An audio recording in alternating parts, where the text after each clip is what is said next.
I started Pilates by sheer chance. I was training as a dancer, and the school that I was training at this point I decided I didn't want to be a dancer, but I was very involved with movement.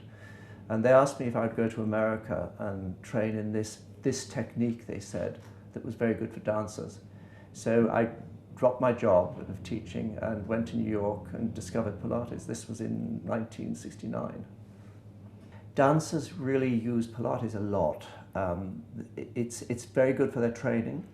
It helps with dancers who have a technical problem while they're training. It helps them to work individually and come to grips with some of their technical issues. Also, if they've been injured, it's a fantastic technique for rehab. I think the common problems with people that come to Pilates is mainly bad posture and not good lifestyle and not enough movement. So, I mean, we generally work to correct the posture. And when we get the posture right, a lot of the problems tend to go away.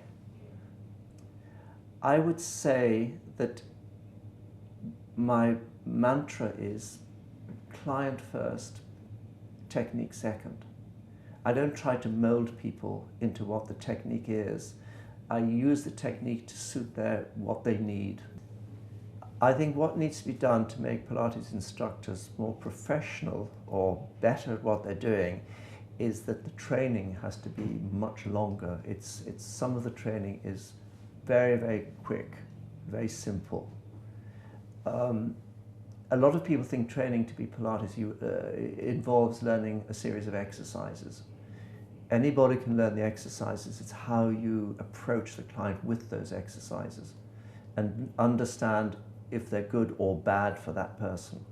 And a lot of the exercises are bad for certain conditions, but it's knowing when to select and how to select an exercise. My training program, we keep the numbers very small.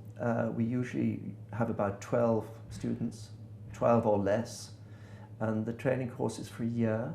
They once a week for a year they work with me and my assistant of learning the technique and doing the anatomy and the physiology and working with the physiotherapist.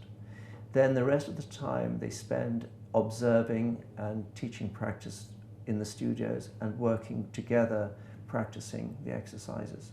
So they have a long time to assimilate and find out how it all works.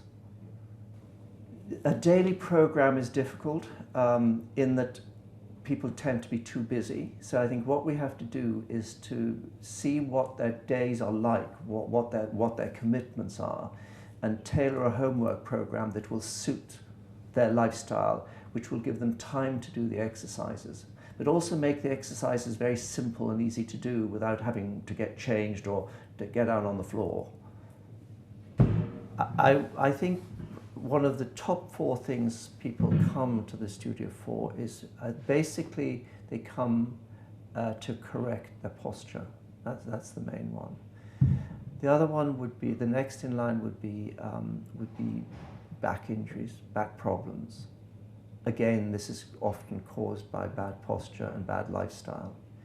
We also work with people and it's getting more and more with hip replacements. We work with before the operation and post-operative work. So it's good to get the muscles in good state before the operation. Then of course teach them how to use the muscles again afterwards and how to get back to walking correctly. And it's the same with knee replacements, of redoing things. Basically, the great thing is to see training teachers who you can recognize they're going to be very good teachers. And also seeing the results. I think the results of seeing someone who thinks they're too old to exercise and they don't feel great and suddenly they're bouncing around, that sort of thing is worthwhile.